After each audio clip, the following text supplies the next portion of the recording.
ನಮಸ್ಕಾರ ಸ್ನೇಹಿತರೆ, ಧೃತಪುಟಕ್ಕೆ ತಮಗೆಲ್ಲರಿಗೂ ಆತ್ಮೀಯ ಸ್ವಾಗತ. ಸ್ನೇಹಿತರೆ, ಚುನಾವಣೆ ಹತ್ತಿರ ಬರ್ತಿರೋದು ಎಲ್ಲರಿಗೂ ಗೊತ್ತೇ ಇದೆ.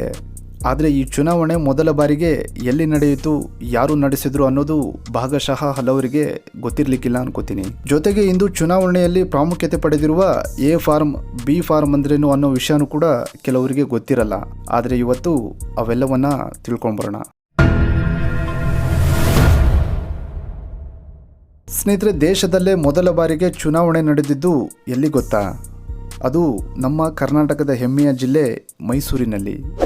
1862ರ ಜುಲೈ 8ರಂದು ಮೈಸೂರಿನಲ್ಲಿ ಪೌರಸಭೆ ಅಸ್ತಿತ್ವಕ್ಕೆ ಬಂದಿತು.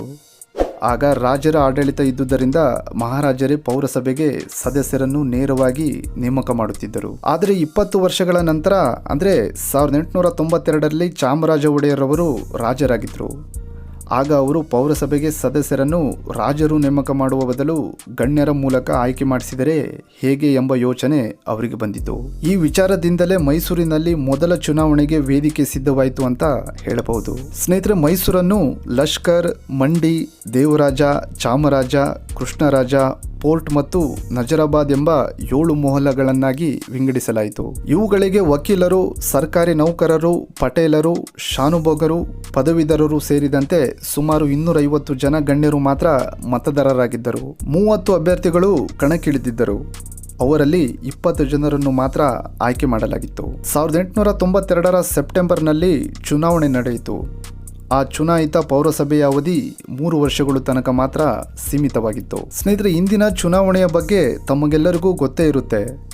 ಚುನಾವಣೆ ದಿನಾಂಕ ನಿಗದಿಯಾದ ನಂತರ ಅಭ್ಯರ್ಥಿಗಳು ನಿರ್ದಿಷ್ಟ ದಿನಾಂಕದೊಳಗೆ ತಮ್ಮ ನಾಮಪತ್ರಗಳನ್ನು ಸಲ್ಲಿಸಬೇಕಾಗುತ್ತದೆ. ಈ ನಾಮಪತ್ರಗಳನ್ನು ಸಲ್ಲಿಸೋ ಸಮಯದಲ್ಲಿ ಎ ಮತ್ತು ಬಿ ಫಾರ್ಮ್ಗಳನ್ನು ಸಲ್ಲಿಸೋದು ಕಡ್ಡಾಯ. ಆದರೆ ಏನು ಈ ಎ ಮತ್ತು ಬಿ ಫಾರ್ಮ್, ಏನಿದರ ವಿಶೇಷ ಅನ್ನೋ ವಿಷಯನ ತಿಳಿಯೋಣ ಬನ್ನಿ. ಸ್ನೇಹಿತರೆ, ಚುನಾವಣೆಗೆ ಸ್ಪರ್ಧಿಸುವವರು ಚುನಾವಣಾಧಿಕಾರಿಗೆ ಕೆಲವು ನಿರ್ದಿಷ್ಟ ಫಾರ್ಮ್ಗಳನ್ನು ಸಲ್ಲಿಸಬೇಕಾಗುತ್ತದೆ.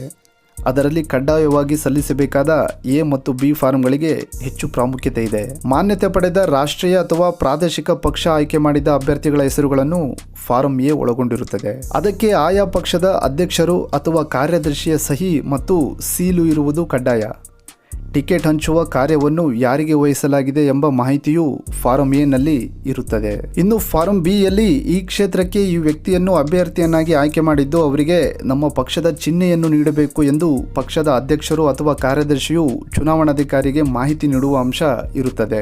ಅದಲ್ಲದೆ ಅದರಲ್ಲಿ ಪರ್ಯಾಯ ಅಭ್ಯರ್ಥಿಯ ಹೆಸರು ನಮೂದಿಸಲು ಅವಕಾಶ ಇರುತ್ತದೆ. ಅಕಸ್ಮಾತ್ ಕಾರಣಾಂತರಗಳಿಂದ ಪ್ರಾಥಮಿಕ ಅಭ್ಯರ್ಥಿಯ ನಾಮಪತ್ರ ತಿರಸ್ಕೃತವಾದರೆ ಪರ್ಯಾಯ ಅಭ್ಯರ್ಥಿಯನ್ನು ಆ ಪಕ್ಷದ ಅಧಿಕೃತ ಅಭ್ಯರ್ಥಿಯಾಗಿ ಪರಿಗಣಿಸಲು ಅವಕಾಶವಿರುತ್ತದೆ. ಇದಿಷ್ಟು ಚುನಾವಣೆಯ ಎ ಮತ್ತು ಬಿ ಫಾರ್ಮ್ಗಳ ಸವಿಸ್ತಾರ ವರದಿ. ಸ್ನೇಹಿತರೆ, ಇವತ್ತಿನ ಈ ವಿಡಿಯೋ ನಿಮಗೇನಾದರೂ ಇಷ್ಟ ಆಗಿದ್ರೆ ವಿಡಿಯೋಗೆ ಒಂದು ಲೈಕ್ ಕೊಟ್ಟು ನಿಮ್ಮವರಿಗೆ ಶೇರ್ ಮಾಡಿ ಅಂತ ಹೇಳ್ತಾ ಇವತ್ತಿನ ಈ ಧೃತಪುಟದಲ್ಲಿನ ಇತಿಹಾಸನ ಮುಗಿಸ್ತಾ ಇದ್ದೀನಿ.